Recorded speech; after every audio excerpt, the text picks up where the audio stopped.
Oke, mari kita sambung lagi kelanjutan dari novel Heavenly Demon. Pada dasarnya, penyihir lingkaran ke-8 merupakan sosok yang mengerikan. Hellfire yang digunakan oleh Edwin Hector bahkan sampai membuat lubang yang besar di arena pertarungan. Dan alasan kenapa Kevin masih bisa bertahan adalah karena ia berhasil menghindari serangan tersebut pada detik-detik terakhir. Jika saja dirinya terkena serangan langsung, mungkin Kevin tidak akan selamat. Walau demikian, panas dari serangan Hellfire sudah cukup membuat luka bakar hampir di seluruh tubuh Kevin. Jika itu orang lain, mungkin mereka akan langsung menyerah. Tapi tidak dengan Kevin. Tekadnya sudah kuat dan bulat untuk bisa menuju babak final dan melawan saingan terberatnya, yaitu Chris. Jadi apapun harganya harus ia lalui. Apalagi bisikan iblis di kepalanya semakin terdengar jelas. Ya, bisikan itulah yang terkadang membuat Kevin di luar kontrol dan menggila layaknya iblis. Tapi untungnya baru-baru ini Kevin berhasil mengendalikannya, dan tepat setelahnya seluruh pergerakan Kevin pun berubah. Ia menjadi lebih cepat dibandingkan sebelumnya. Bahkan pergerakannya sudah setara dengan Blink yang biasa digunakan oleh para penyihir. Tentunya Edwin Hector langsung merasakan perubahan yang dilihat dari Kevin. Ia jauh berbeda dengan Kevin yang ia lawan sebelumnya.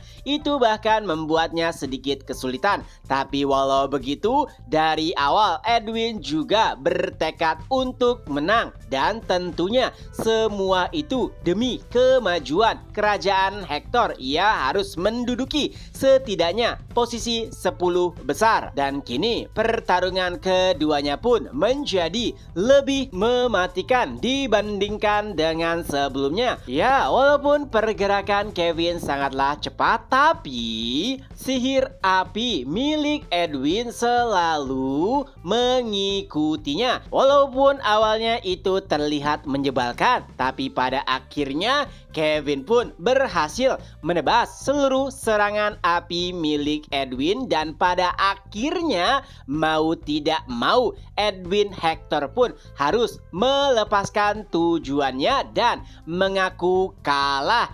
Ya, siapa sangka Kevin bisa bertambah kuat hanya dalam beberapa tahun saja. Padahal Edwin masih mengingat sosok Kevin beberapa tahun yang lalu saat mereka berperang di front selatan. Walaupun ia kala itu melonjol, tapi tidak bisa dibandingkan dengan Kevin saat ini. Yang artinya Dimitri sudah melampaui seluruh kerajaan yang ada di benua Salamander. Tidak hanya Roman Dimitri, melainkan seluruh prajuritnya.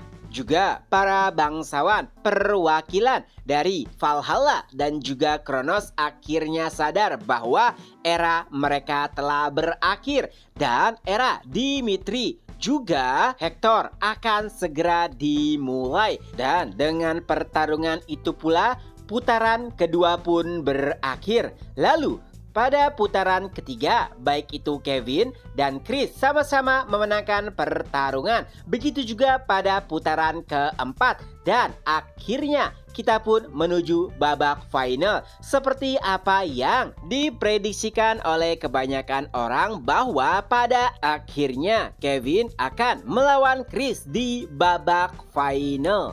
Tentu saja ini adalah pertarungan yang paling dinanti oleh setiap orang. Stadium jauh lebih ramai dibandingkan dengan sebelumnya. Dan ada banyak sekali perbincangan terkait siapakah yang akan menjadi pemenang. Sebagian orang mendukung Chris karena bahkan sebelum bergabung dengan Dimitri kemampuannya sudah tidak diragukan. Tapi sebagian besar orang juga mendukung Kevin setelah melihat bagaimana pertarungannya melawan penyihir terhebat di benua, yaitu Edwin Hector. Tapi jawaban pastinya akan terlihat beberapa waktu setelahnya. Di sisi lain, Kaisar Roman Dimitri juga telah hadir untuk menonton babak final tersebut. Karena pada kompetisi kali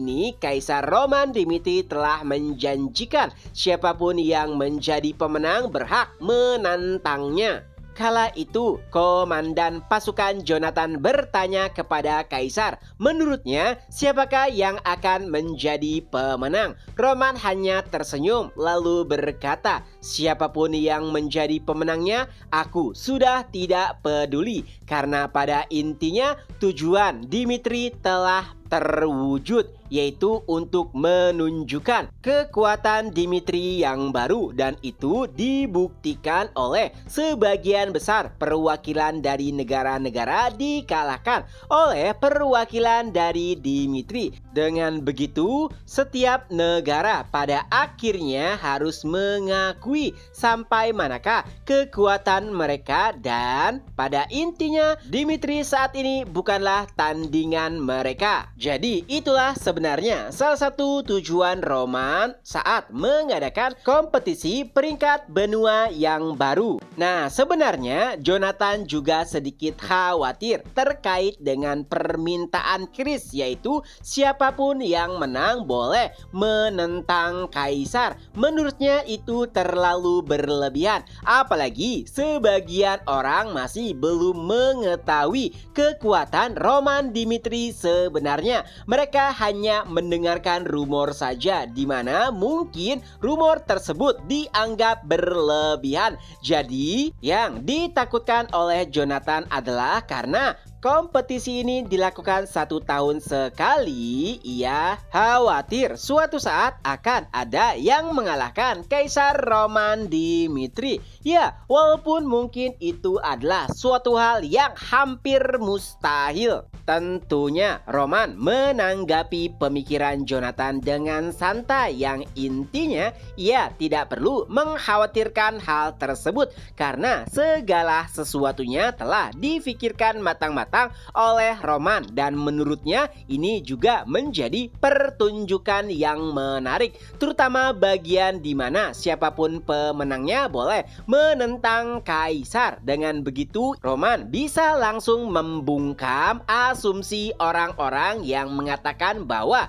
kekuatan Roman Dimitri hanyalah rumor belaka. Berpindah ke sisi lainnya, beberapa saat sebelum pertarungan final dimulai, Kevin terlihat sedikit gugup karena ini adalah waktu yang telah ia tunggu-tunggu, yaitu untuk bisa berhadapan langsung dengan Chris dan membuktikan bahwa dirinya lah yang akan menjadi pedang terbaik bagi tuannya, yaitu Kaisar Roman Dimitri. Dan pada akhirnya juri pun memanggil kedua nama peserta yang memasuki babak final, dan itu diiringi oleh sorak-sorai dari seluruh penonton.